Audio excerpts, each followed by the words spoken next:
saveur divine. Cette bonne nouvelle du royaume sera prêchée dans le monde entier pour servir de témoignage à toutes les nations. Alors viendra la fin. Ce pain céleste vous est présenté par Immaculée Niraneza. Je vous salue très chers amis qui écoutent l'émission Saveur divine. Que la paix de notre Seigneur soit avec vous. Je vous propose de commencer par une louange à notre Dieu. Lisons le psaume 145, versets 3 à 8. L'Éternel est grand et très digne de louange, et sa grandeur est insondable. Que chaque génération célèbre tes œuvres et publie tes hauts faits. Je dirai la splendeur glorieuse de ta majesté. Je chanterai tes merveilles. On parlera de ta puissance redoutable et je raconterai ta grandeur. Qu'on proclame le souvenir de ton immense bonté et qu'on célèbre ta justice. L'Éternel est miséricordieux et compatissant, lent à la colère et plein de bonté. Alléluia. Notre Dieu est miséricordieux, notre Dieu est compatissant, notre Dieu est bon. Alléluia. Je te souhaite vraiment d'expérimenter encore la bonté de Dieu durant cette nouvelle journée qui s'offre à nous. Chers amis, il est bien de célébrer, il est bien de louer notre Dieu chaque jour. En commençant notre journée, nous devons nous plonger dans les louanges que nous puisons dans les psaumes. Après cela, je vous propose de continuer notre thème de la semaine et nous sommes en train de parler de la patience. Chers amis, nous devons être patients. La vie chrétienne n'est pas faite seulement des roses. Il y a aussi des épreuves, c'est pour cela que pour prouver notre maturité spirituelle, nous devons faire preuve de patience dans des moments difficiles. L'apôtre Jacques a exhorté les chrétiens à être patients. Jacques 5 au verset 7, nous lisons ceci: « Soyez donc patients, frères, jusqu'à l'avènement du Seigneur.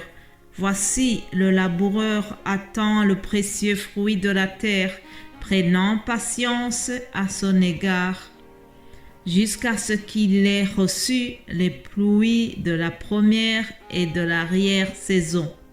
Vous aussi, soyez patients, affermissez vos cœurs, car l'avènement du Seigneur est proche. » Alléluia. Mon frère, ma sœur qui m'écoute, je t'exhorte aussi, comme Jacques l'a fait, soyons patients jusqu'à l'avènement de notre Seigneur.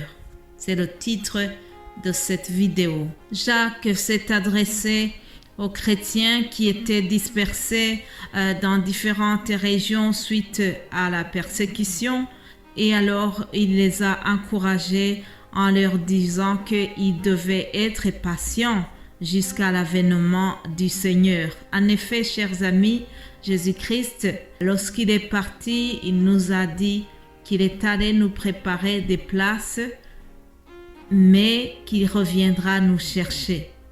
Aussi, pendant qu'il était avec ses disciples, plusieurs fois, il les avait prévenus qu'ils auront des difficultés, ils auront des tribulations dans le monde, mais il les a encouragés en leur disant: « Mais soyez sans crainte, parce que j'ai vaincu le monde. » Voilà une chose qui nous différencie des autres, c'est que dans nos combats, nous avons celui qui les a gagnés à l'avance et la victoire nous est promise au travers Jésus-Christ.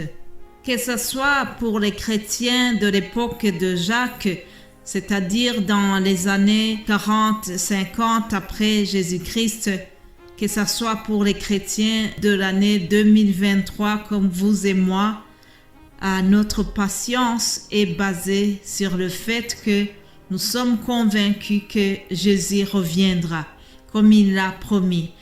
Nous ne savons ni le jour ni l'heure. Lui-même, il a dit que seul le Père Céleste connaît le jour de son retour. Cependant, en attendant qu'il revienne, nous devons continuer à être patients. Dans le texte que j'ai lu, il y a le terme « le laboureur ». Celui-ci illustre le besoin de patience. Quelqu'un qui met les semences dans la terre, il ne moissonne pas le jour même. Il y a une durée, il doit patienter pendant quelques mois pour pouvoir récolter ce qu'il a semé, n'est-ce pas? Parfois donc, il y a une très longue durée entre la semence et la récolte. Alors, la parole de Dieu a fait une comparaison entre ces deux opérations. Puis, Jacques nous parle aussi des pluies de la première saison, puis les pluies de l'arrière-saison qui sont nécessaires pour permettre à la récolte de bien mûrir. Si nous voyons cela au point de vue spirituel, les pluies de première saison et de l'arrière-saison sont comparables aux bénédictions qui sont liées à la Pentecôte, aux expériences que les apôtres ont vécues lors de la Pentecôte. Cependant, ces expériences, cette puissance de l'Esprit Saint n'a pas été réservée seulement à eux.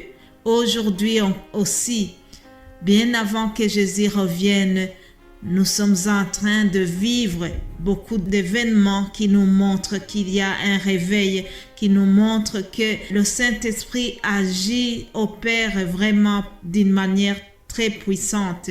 Quand j'écoute les témoignages de ce que font certains serviteurs de Dieu utilisés par la puissance du Saint-Esprit, vraiment, je me réjouis et je vois que vraiment notre Dieu n'a pas changé, notre Dieu ne fait pas de favoritisme. Les mêmes dons spirituels qu'avaient Pierre et Jean, les apôtres, ce qu'ils ont pu faire grâce à l'aide du Saint-Esprit, aujourd'hui aussi, nous pouvons le vivre, chers amis. Le verset 8, Jacques nous dit « Vous aussi soyez patients, affermissez vos cœurs, car l'avènement du Seigneur est proche. » Nous aussi, chers amis, soyons patients. Je parle à quelqu'un qui peut-être est en train de traverser des épreuves. Vous savez, chers amis, il y a parfois des épreuves qui sont envoyées par Dieu pour nous tester, pour voir vraiment le degré de notre maturité au niveau de la foi. Ah oui, lorsque Job a connu tout ce que nous savons, Dieu l'avait accepté. Dieu lui-même avait permis à Satan d'aller l'éprouver. Donc, ne nous révolte pas lorsque nous passons par des moments difficiles. Parfois, c'est parce que Dieu l'a accepté. Alors, comment ne pas craquer? Comment rester patient dans l'épreuve? Chers amis, il faut se dire que rien n'échappe au contrôle de Dieu. Si Dieu a permis que cette épreuve survienne dans ma vie, il a un plan pour moi. Je ne connais pas ce plan, mais je suis convaincue, je patiente et je le saurai plus tard. Voilà ce qui doit nous aider à rester patients dans l'affliction, chers amis. Gardons la patience, gardons la confiance à Dieu, car il est au contrôle de tout. Alléluia. Soyons patients jusqu'à l'avènement de notre Seigneur Jésus-Christ. Amen.